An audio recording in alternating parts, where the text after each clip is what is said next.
Hello welcome back to my YouTube channel. അപ്പോൾ ഇത് നല്ലൊരു ക്യാരറ്റ് പാൽപ്പായസമായിട്ടാണ് ഇന്ന് വന്നിട്ടുള്ളത്. എല്ലാവർക്കും ഇഷ്ടപ്പെടുന്ന ഒരു ഫ്ലേവറാണ് ഇതിൻ്റെത്. അപ്പോൾ എല്ലാവരും ഒന്ന് ട്രൈ ചെയ്ത് നോക്കിയിട്ട് ഇഷ്ടമായില്ലെങ്കിൽ കമൻറ്റ് ചെയ്യണേ. അപ്പോൾ ഇതെങ്ങനെ റെഡിയാക്കുന്നത് നോക്കട്ടെ. ഞാനിത് രണ്ട് ക്യാരറ്റ് എടുത്തിട്ടുണ്ട്. അത് ഇതുപോലെ ഒന്ന് ഗ്രേറ്റ് ചെയ്തിട്ട് എടുത്തിട്ടുണ്ട് കേട്ടോ. ഇനി നമ്മൾ കൈമ റൈസും ചവ്വരിയും കൂടി 1/4 കപ്പ് ചവ്വരിയും 1/4 കപ്പ് കൈമ റൈസും കൂടി എടുത്തിട്ട് ഇത് അരമണിക്കൂർ വെള്ളത്തിലിട്ടിട്ട് കുതിർത്ത് വെച്ചിട്ടുണ്ട് കേട്ടോ. ഇനി നമുക്ക് എങ്ങനെ റെഡിയാക്കുന്നത് നോക്കാം. ആദ്യം ഇതൊരു പാത്രം എടുത്ത് അതിലേക്ക് ഞാൻ കുറച്ചധികം ഗീ ഒഴിച്ച് കൊടുക്കുന്നുണ്ട്. അതിലേക്ക് ഇത് ക്യാരറ്റ് ഇട്ട് കൊടുക്കുന്നുണ്ട്. എന്നിട്ട് അതൊരു 5 മിനിറ്റ് ഇതുപോലെ ഒന്ന് നല്ലോണം ഒന്ന് മിക്സ് ചെയ്തെടുക്കുക കേട്ടോ. എന്നിട്ട് അതിലേക്ക് ഇത് 2 സ്പൂൺ പഞ്ചസാരയും കൂടി ആഡ് ചെയ്ത് കൊടുക്കുന്നുണ്ട്. എന്നിട്ട് നമ്മൾ കഴുകി വൃത്തിയാക്കി വെച്ച് നമ്മൾ അരിയും ചവ്വരിയും കൂടി അതിലേക്ക് മിക്സ് ചെയ്ത് കൊടുക്കാം. എന്നിട്ട് ഇത് എല്ലാം കൂടി നല്ലോണം മിക്സ് ചെയ്ത് അതിലേക്ക് നമ്മൾ പാലൊഴിച്ച് കൊടുക്കുന്നുണ്ട്. ഞാനിവിടെ 2 പാക്കറ്റ് പാൽ കട്ടിപ്പാലാണ് യൂസ് ചെയ്തിട്ടുള്ളത്. പാലും കൂടി ഒഴിച്ച് കൊടുത്ത് നമുക്കിത് ആവശ്യത്തിനുള്ള പഞ്ചസാരയും കൂടി ആഡ് ചെയ്ത് കൊടുക്കുന്നുണ്ട്.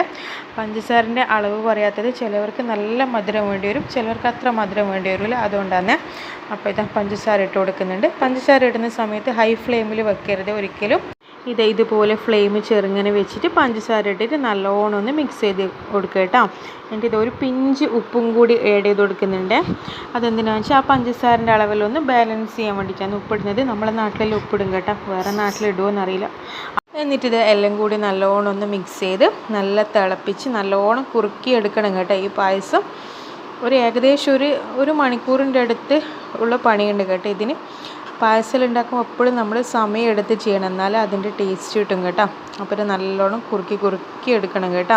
ഇടയ്ക്കിടയ്ക്കേ ഇങ്ങനെ ഒന്ന് മിക്സ് ചെയ്ത് കൊടുക്കണം. അതിൻ്റെ സൈഡിലെല്ലാം ഇതുപോലെ വന്നിട്ട് ഒട്ടിപ്പിടിക്കും കേട്ടോ. അതെല്ലാം ഒന്ന് നല്ലോണം ഒന്ന് ഇടയ്ക്കിടയ്ക്കേ ഇളക്കി കൊടുത്ത് നല്ലോണം മിക്സ് ചെയ്ത് നല്ലോണം കുറുക്കി എടുക്കണം കേട്ടോ ഈ പായസം. അപ്പോൾ ഇത് നമ്മൾ പായസം ഏകദേശം റെഡിയാവാനായിട്ടുണ്ട്.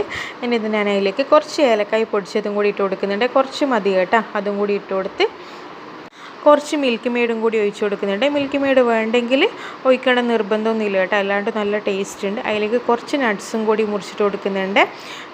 ഇതിലിത് ആദ്യം തന്നെ നമ്മൾ നെയ്യ് ഇട്ടിട്ടാണല്ലോ ക്യാരറ്റെല്ലാം വാട്ടിയെടുത്തിട്ടുണ്ടായിന്, അതുകൊണ്ട് പ്രത്യേകിച്ച് നെയ്യൊന്നും ഒഴിച്ചു കൊടുക്കുന്നില്ല.